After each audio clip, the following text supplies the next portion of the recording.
السلام علیکم بیننده‌های ارجمند. برنامه اطلاعاتی و تحلیلی نبض زندگی منظور شماست. در استودیو با شما من الهام جان هاشموف و طول نیم ساعت با اهل همکارانمان از ستانسیون تلویزیونی مستقل تاجیکستان درباره موضوع نوبتی برنامه صحبت خواهیم کرد. موضوع امروزی برنامه ما به مسئله اقتصادی سبز بخشیده شده است. ما دوام نیم ساعت با اهل کارشناسان و متخصصان این ساحه به پهلوهای این موضوع رجوع خواهیم کرد. اینک امروز در برنامه تماشا کنید. اقتصادیات سبز تا کجا این عباره به ما شناس است؟ اهالی روی عالم می افزاید. با چنین صورت افزایش ذخیره های طبیعی نیز باید ثمرناک استفاده شود. اقتصادیات سبز با کمترین ذخیره نتیجه خوب و به سلامتی انسان و جمعیت فایده آور را به دست آوردن است. اقتصادیات سبز را در کدام ساحه های خواجگی خلق کشور انکشاف دادن ممکن است؟ اقتصادیات سبز به آینده تاجیکستان چه منفعت رسانده می تواند؟ کارشناس برنامه در استودیو سرمتخصص فوند قرضه خردی ایمان کامل جان شریپов به سوالهای بالایی و دیگر پهلوهای اقتصادیات سبز جواب می گوید. امسال نیمه ماه نوامبر رسانه‌های تمامی روی عالم خبر دادند که اهالی سیاره به 8 میلیارد نفر رسید. ساکن 8 میلیاردی سیاره در ارمنستان تولد شد. اهالی روی عالم اگر با چنین روی افزایش روند در سال 2050 اهالی روی عالم به 10 میلیارد نفر میرسد. با چنین افزایش ذخیره های طبیعی نیز باید ثمرناک استفاده شود. برای همین 2 سال اخیر بین اقتصاددانا و اون نفرایی که موضوع اقتصاد سر و کار میگیرند عباره اقتصادی سبز روی کار است. این اقتصادات است که با کمترین ذخیره نتیجه خوب و به سلامتی انسان و جمعیت فایده آور را به دست آوردن می باشد. مثال می آوریم اگر سالهای پیشین پامیدور بادرینگ در فصل زمستان چون محصولاتی وارداتی شناخته شود با تهیه گرمخانه ها الکی ما چند سال اخیر مشاهده می کنیم که پامیدور بادرینگ در 4 فصل سال در کشور همیشگی از حساب چون محصولات وطنی در بازارهای ما تأمین است. گرمخانه یک نمود از تطبیق اقتصادیات سبز به شمار می رود. همکاران ما از تلویزیون ریگری شهری ترسونزاده دلاور رشیدوف بابت این موضوع یک گزارش تهیه کردند. همراه تماشا میکنیم. درود به شما. سالهای اخیر تشکیل گرمخانه‌های نو و زمانوی در شهر ترسونزاده وسعت تازه میگیرد. دهقانان از این سمت خواجگیداری فایده خوب به دست میآورند و برای غنی گردانیدن بازار استعمالی شهر ترسونزاده و پایتخت کشور شهر دوشنبه با این نوع محصولات تر و تازه کشاورزی مساعدت می‌نمایند. ما در جریان گزارش امروزه دایره فعالیت گرمخانه‌های شهر ترسونزاده معلوماتی بیشتر خواهیم داد.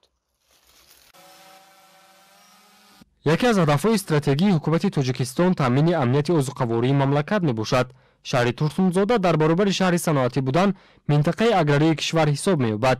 در شهر دهقانان اصیل و زحمت پیشه فعالیت می‌کنند که هر وجب زمین را ثمرناک استفاده برده حاصل بلند به دست می‌آورند و در تامین بازار استعمالی داخلی اینچنین افزایش اقتدار صادراتی کشور سهم باسازی خود را گذاشته ایستادند. تجربه مهم و ثمربخش دهقانان شهر ترسونزاده این تشکیل گرمخانه‌ها محسوب می‌یابد. در حدود شهر 38 گکتار گرمخانه موجود بوده، مساحت بیشتری آن در جماعت دهاتی به نام جولا رحمان جایگیر شده است. من حاضر دیدید که در گرمخانه‌های شهر ترسونزاده جمع‌آوری بادرینگ رفته ایستاده است. بعد بادرینگ گرمخانه پامیدور و قلنفر بلغاری کش کرده می شود. در بیشتر خواجگی‌های کشاورزی جماعت دهاتی به نام جولا رحمان شهر ترسونزاده حاصل بادرینگ قریب که به اتمام رسیده است و خواجگیداران امروزها برای کشتی حاصل دوم در گرمخانه‌ها آمادگی همه‌جانبه می‌بینند که این برای تامین بازار استعمالی با محصولات تر و تازه کشاورزی مساعدت می‌نماید و در این زمینه ساکنان محلی بخصوص زنان خانه‌نشین در موسم سردی‌ها نیز به شغل جلب کرده می‌شوند. از زمانی همین گرمخانه به کار در آمدنش همینجا کار میکنیم. معاشی بلند و شرایط خوب دارد. شکر خدا تابستان و زمستان کار میکنیم. اینجا هر روز از 4-5 تا 10 نفر به کار می آییم. همش خوب است. خصوصیت اساسی گرخانه این امکانات پرورش محصولات ضروری بخصوص بادرینگ و پمیدور، قلمفور بلغاری و دیگر نمود زراعت‌ها در فصل سرما میباشد. زیرا در این دوره ساکنان با جای کار تامین گردیده محصولات تر و تازه به بازار برآورده می شود. همزمان دهقان نیز از فعالیت گرخانه فایده خوب به دست می‌آورد. اگر در بعضی خواجگاه‌های کشاورزی علاقه حاصل بادرینگ به آخر رسیده باشد، در دیگر گرخانه‌های شهر ترسونزاده کشاورزان اکنون به جمع‌آوری حاصل پمیدور و بادرینگ شروع نمودند.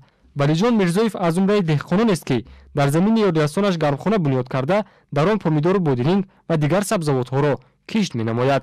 بادرینگ ما 5-6 روز چینده استیم، بازار به برآورده داده استیم. نوش نغزه، اینجا آبی قطرگی کردگیم. بادرینگ نوع اسرائیل. اینجا یگان چی نداشتیم، گرمخانه خلود نه، اتپلین نداریم ما. دوم حاصل با پمیدور می‌کاریم. با عقیده کشاورزان تشکیل گرمخانه خراجات زیاد را طلب می‌کند، ولی در صورت ثمراناک استفاده بردن به دهقانان فایده خوب می‌آورد.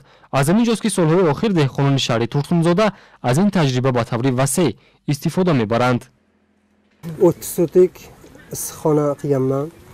صفر از 130 گکتار گرمخانه تشکیل کردم. ما دهقانان همیشه کوشش می‌کنیم که نرخ سبزیجات را در بازارها ارزان نماییم. طبق اطلاع متخصصان از گرمخانه امکان 2 مرتبه و زیاده از آن حاصل گرفتن موجود بوده. برای زراعت پمیدور 25 درجه گرمی و برای بادرینگ 28 درجه گرمی کفایه است.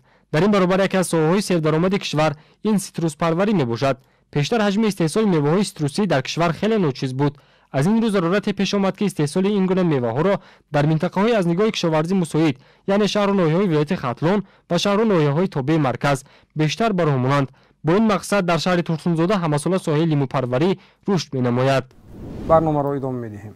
در تاجیکستان استراتژی رشد اقتصادی سبز در دایره گروه کاری بین اداره‌ای با شمول کارشناسان وطنی و خارجی تهیه شده است. این مسئله هنوز آغاز ماه فوریه سال روان از جانب وزارت رشد اقتصاد و سودای کشور در نشست خبری بیان شده بود و رهبریت این نهاد به ژورنالیستان گفتند که عین حال این استراتژی بررسی و در حال قبول شوی است. و علاقه چندین لایحه‌های سرمایه‌گذاری دایر به راه‌اندازی اقتصادی سبز روی کار است. ساختمان و فعالیت داشتن نیروگاه‌های برقی آبی مثال روشنی این گفته هاست. انشاءات مذکور از جهت اکولوژی تازه و به سلامتی و حیات آدمان بی‌ضرر می باشد. ژورنالیست برنامه محمد مرادو چند پیشتر در یک همایشی بزرگ سیاستمداران آسیای مرکزی در سطح وزیران امور خارجی و رهبران دیگر وزارتخانه‌های کشورهای آسیای مرکزی که در شهر سمرقند جمهوری ازبکستان برگزار گردید اشتراک نمود و با عمرزاده اولوغبک خوجه معاون یکم رئیس کمیته معماری و ساختمان نزد حکومت جمهوری تاجیکستان آید این موضوع صحبت داشتند. همراه تماشا می‌کنید. برنامه دستگیری اتحادیه اروپا وابسته به مسئله علاقه استوار انرژتیک در آسیای مرکزی کار خود را رسما آغاز نمود. در برنامه اصلا دولت‌های جمهوری تاجیکستان، قزاقستان، قرغیزستان، ازبکستان و ترکمنستان برمیگردد. مقصد اساسی برنامه این رسیدن به هدف‌های اقتصادیات سبز در بر میگیرد و چقدر که شما آگاه هستید ما استراتژی اقتصادی سبز جمهوری تاجیکستان قبول نمود. از اون جمله استراتژی رشد ساحه ساختمان برای دوره تا سال 2030 قبول گردید و در زمینه همین استراتژی که حاضر نامبر کرده شد یکی از مسائل اساسی این مسئله صرفه‌جویی و صرفه‌ناکی انرژی در ساختمان به حساب می‌رود و از جانب گروه‌های اکسپرتی در دام 4 سال سمت‌های هماهنگی مسئله در بین دولت‌های آسیای مرکزی مورد آموزش قرار داده می‌شود و برنامه‌های جداگانه وابسته به دستگیری ساحه کار کرده می‌شود و از جانب اتحادیه اروپا برای رسیدن اون مقصدهایی که امروز جمهوری تاجیکستان پیش گرفته است دستگیری مالیوی و تکنیکی به انجام رسانده می‌شود. تا این آغاز شوی برنامه 2 مرتبه از طرف گروه‌های اکسپرتی اتحادیه اروپا با گروه‌های اکسپرتی محلی همکاری نمودند و برنامه مشخص نیست دایرین سمت تحریزی گردیده است و این برنامه در همکاری با وزارت و اداره های منفعت دار تحریزی شد و این زمان برنامه در روند کارکرد قرار دارد و فکر میکنم که در روزهای نزدیک این برنامه بر موردی عمل قرار میگیرد و اون مقصدهایی که ما پیش گرفتیم برای رسیدن او گروه های اکسپرتی محلی نیز چاره‌جویی خواهند کرد. مسئله صرفه‌جویی و ثمرناکی انرژی امروز یکی از مشکلی هست که این تمام جهان را در بر میگیرد و از اون جمله جمهوری تاجیکستان که دارای اقتدارهای بزرگ انرژتیکی خود را دارد، یعنی انرژتیکی برقرار شونده انرژی به حساب می‌رود. بر همین خاطر امروز ما وابسته به ثمرناک استفاده بردن همین سمت نقشه چاره‌بینی خود را طرحریزی نمودیم و امروز ما از روی تحلیل هایی که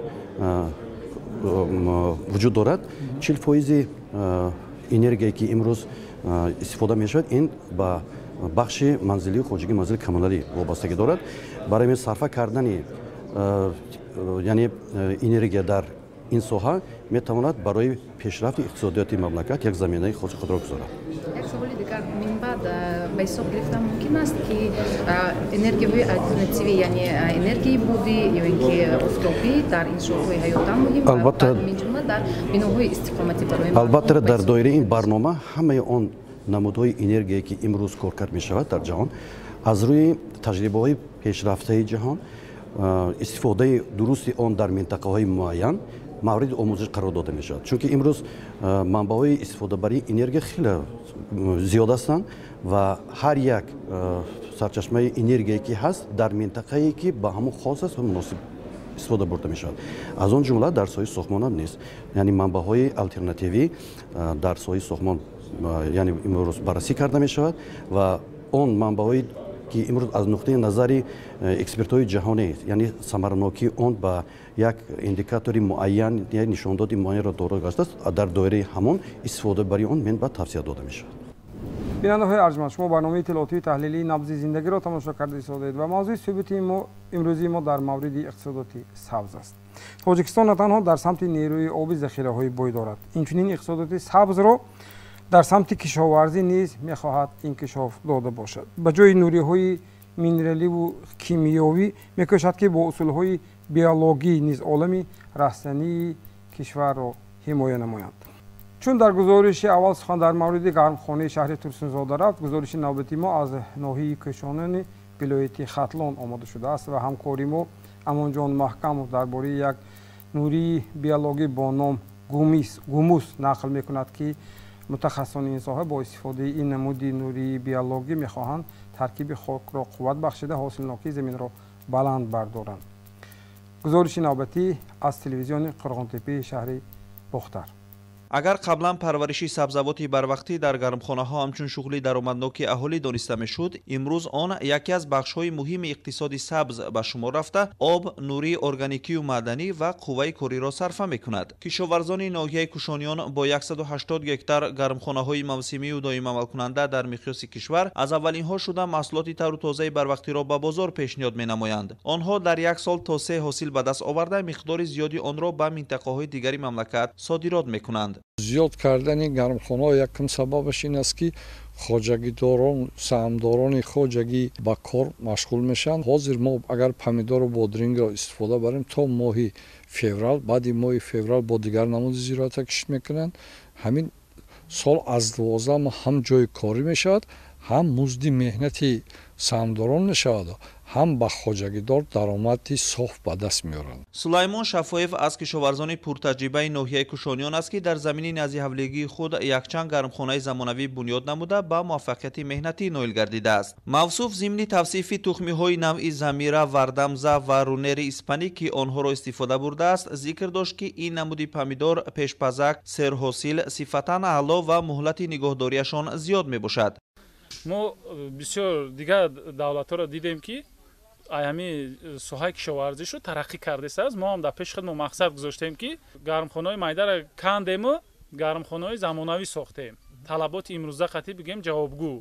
حاصلش بسیارتر баъд пешпазаканд сирхи хушрӯ мешаванд серҳосил мешаванд ҳамин ҷиҳат мо ҳамин намудорро интихоб кардаем мисол муддати дуроз мисол 10 рӯз 15 то 20 рӯз ҳам ҳамин вайрон намешавад мисол барои интиқол додан ба дигар давлат ҳам мисол талафот намеёбад ҳосил. сокини ноҳияи дӯстӣ Асадулло Сафаров ки беш аз 50 сол боз ба кишоварзӣ машғул аст, ҳамроҳ бо фарзандонаш дар гармхонаи назиҳавлигии қаламфури булғории нави исроилиро парвариш мекунад. ӯ ҳарорати гармхонаҳоро бо усули муосир нигоҳ дошта дар он воситаи обёрии қатрагинро насб намудааст. ба гуфтаи бобои Асадулло ин усул обро сарфа намуда нуриҳои маъданиро ба миқдори муайян ва бехато ба зери ҳар як кӯчат мебарад. ҳамчунин дар байни қаторҳои ниҳолон рӯидани ҳар гуна алафҳои бегонаро кам намуда ҳосилро меафзояд.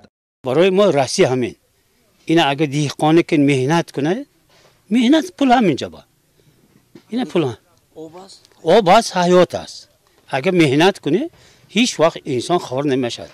мо 4 бача дорем 4 бачаам ҳамин озои кори замини ҳамин худим 3 гектар замин дорем ҳамин хоҷагӣ ҳамаман ҳамин мана ин қарвана 7-10 сотиқ мешавад 10 сотиқ ҳамин вай дорем тифлиста дорем ина дидестед ина болгарс курдагим инҷа тухмия тухмра мекардем ина инҷа гузаред вай инҷа кӯчат кардем гулкарама. деҳқонони ноҳияи дурдасти Носири Хусрав дар якҷоягӣ бо олимону мутахассисони соҳа дар самти кӯчатпарварӣ корҳои таҷрибавӣ гузаронида барои нигоҳ доштани ҳарорати мӯътадили гармхона аз усули табиӣ истифода бурда ба ин васила хароҷотро кам кардан мехоҳанд. асосии ҳамин хароҷотҳо ҳисоби гармдеҳӣ мешавад. барои ҳамин бисёртар паҳн намешавад чунки бисёр ҳизм меравад бисёр газ истифода мебарад. мо ҳозир як усулаш термос мегӯяд ман ахир термос кативай кардаги баъд гирди атрофи ҳамин типли саба ҷӯяка кашида ҳамин ҷӯякая алафҳо кати алафи қоқ шудаги баъд хазонрезо кати пори кати аралаш карда ҳамина гар вай мекунен об мепошин ай худашон вай мекунанд мепусад баъд гарм мебарад айсоба ҳамин гарми инҷа қапида мест. ин як усули аввал ҳам одамо мекард мо усули бобоӣ ҳамин инҷа ҷорӣ кардем ин усулам усули нағз аст. сокини ноҳияи Вахш Муҳаммад Саид Абдураҳимов барои баланд бардоштани ҳосилнокии замин ва аз ҳашароти зараррасон ҳифз намудани ниҳолони сабзавоти барвақтӣ аз нуриҳои минералӣ ва маводҳои кимиёвӣ хеле зиёд истифода мебурд. аммо бо гузашти вақт замини назиҳавлигии вай камсамар гардид ва Муҳаммад Саид дар пайи ҷустуҷӯи роҳҳои ҳалли ин мушкилот аз интернет наворҳои дахлдорро тамошо карда аз ҷумҳурии Узбекистон якчанд қуттии кирмакҳои истеҳсолкунандаи нуриҳои манфиатбахши органикӣ яъне биогумусро дастрас намуд. он айнан мисли кирми лойхӯрак аст, аммо ба ҷои лой кирми калифорниягӣ порӯи чорво хӯрда дар худаш коркард мекунад ва дубора онро дар шакли биогумус хориҷ менамояд. ҳамин порӯҳоро дар ҳамин биореактор меномад ҳамин ҷоро дар ҳамин ҷо партофта кирмҳоро ба даруни ҳамин порӯ меандозем. ин кирмҳо порӯро хӯрда обработка мекунад ва ҳамон обработка кардаи вайро аз елак мегузаронем баъд ба ҳамон маҳсулотҳо меандозем. мисол ҳар яктаи ҳамин растание ки аст мисол болгар, помидор, тарбуз, харбуза, дарахт аз ҳама беҳтараш ҳамон вақте ки тухмро мепошад манамин кадом растанӣ бошад ҳамон тухма пошидан ба 100% рӯйда мебаромадааст месабзидааста ва амалаш тезтар мешавад. кишоварзи номбурда барои муайян кардани таъсири мусбии биогумус ба афзоиши зироат тухмии помидору бодрингро дар як вақт дар 3 ҷо хок, компост, биогумус корид ва дар натиҷа сабзиши навниҳолони дар биогумус рӯида якчанд маротиба беҳтар баромад. зеро ба гуфтаи ӯ таркиби биогумус аз микро ва макроэлементҳои нурбахш бой буда дар он тухмӣ, кӯчат ва ё дарахт 100% рӯида устувор мегардад. ин кашфиёт ки ба соҳаи микробиология тааллуқ дорад ба технологияҳои биологии бар асоси бактерияҳо низ марбут аст. солҳои охир ин партовҳои органикӣ дар соҳаи кишоварзӣ ва асосан дар саноати хӯрокворӣ васеъ истифода мешавад. ба гуфтаи сабзавоткор Камолиддин Раҳимҷонов барои рӯёнидани ҳосили фаровон аз дилхоҳ намуди зироат ба хусус помидору бодринг дар баробари меҳнати шабонарӯзӣ ҳамчунин аз усулҳои пешқадами соҳа истифода бурдан зарур аст. зеро илмро дар истеҳсолот татбиқ намудан ҳамеша самаровар буда кишоварзро ба мақсад мерасонад. ин аст ки сокини ноҳияи Кушониён Камолиддин Раҳимҷонов пайваста аз пайи ҷустуҷӯи навгониҳои соҳа гардида таҷрибаи натиҷабахши кишоварзони дохилию хориҷиро меомӯзад ва онро дар фаъолияти худ истифода мебарад. як ниҳолаш 2 кило агар бисёр ҳамин нашунамои ҳаво нағз биёяд то дера бичинед то 2.5 килора метавад. ما یک دو سال اول به اصولی زمین در خانه کمتر که بود 6 سوتق به اصولی بابگی میشنوندیم. اصولی زمین 6 سوتق بسیارتره. ایره به اصولی قطروی زمانوی کارش آسان. ناش و نموش نه. آیا بابگی ده ایره چیزش خوبه کارش آسان. بعد دوری اینده قریب هر روز کار کردن در کار خیلی آبمونی 3 روز 4 روز در اومده نمیشه با بابگی. 3 روز 4 روز در اومده نمیشه و این خیلی قطرگی ده آب رفتن میگیری که در اومده کار کردن میگیری. برگش میزنی گلش تر میکنی میبندی میپیچونی. солҳои охир кӯшишҳои сабзавоткорони вилояти хатлон натиҷаи хуб дода ҳосилнокии маҳсулоти барвақтӣ бахусус помидору бодринг дар гармхонаҳо ба маротиб бештар шудааст. ин помидорҳои моро асосӣ аз ду ҷо омада мебаранд, аз вилояти суғду, аз шаҳри душанбе. мо акун нақша дорем бо 30 сотиқи дига дар поён замин ҷои ҷугорӣ аста, ҳамунам теплица карда бо ҷои гармхонаро кушод кунем. кишоварзон феълан дарк намуданд ки ба роҳ мондани таҷрибаи пешқадами соҳа ва истифодаи дурусти сарватҳои табиӣ махсусан обу замин барои ҳифзи муҳити зист муҳим буда он яке аз василаҳои рушди иқтисоди сабз дар мамлакат мебошад. барномаро идома медиҳем. дар минбари коршиносии барномаи имрӯзи мо қарор доранд комилҷон салимович шарипов, сармутахассиси фонди қарзии хурди имон. хушомадед мегӯям.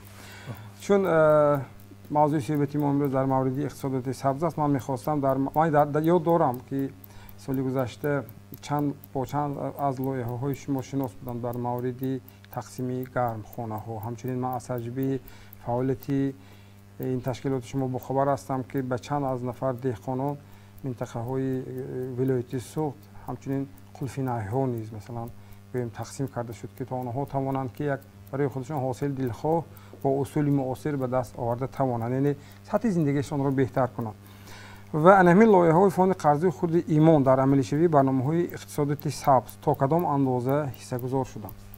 фонди қарзии хурди имон зиёда аз 20 сол дар тоҷикистон фаъолият мебарад. фонди қарзии хурди асосан мизоҷони фонди қарзии хурди имон соҳибкорони хурд мебошанд. ҳоло фонди имон дар се раванд фаъолият бурда истодааст.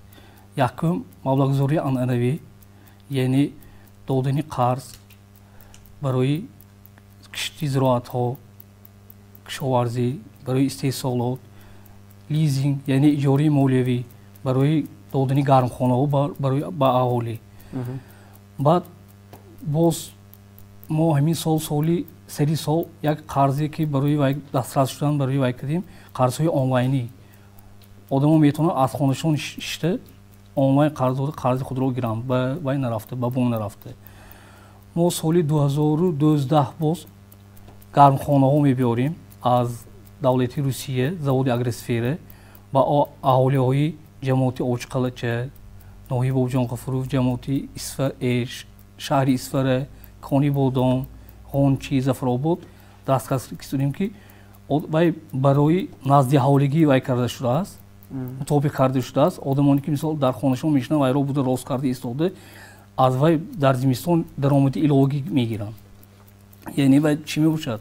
аз ҷиҳати экологӣ тоза ба вай мисол ягон хел гармӣ намедиҳанд, вай болош полукарбонат мешавад сотуӣ, аз нури офтоб гармиро мегирад, гармиро ба берин наметиҳад. аз ҳамин нури офтоб маҳсулот тайёр мешавад безарар, ҳам сифаташ хуб, ҳам баланд мебошад.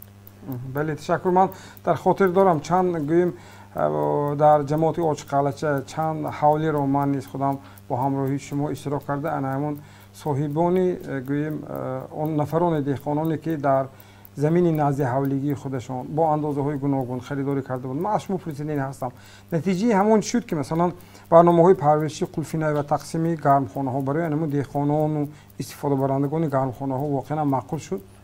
бале, албатта мо пеш аз ваи оғози лоиҳаи қулфинаи калифорнӣ мо аввал ваи омӯзишро интихоб кардем, яъне ноҳияи Бобҷонғафур, ҷамоати Очқалача ки мардуми инҷо зиёда аз 20 сол бо парвариши қулфинай машғул мебошанд.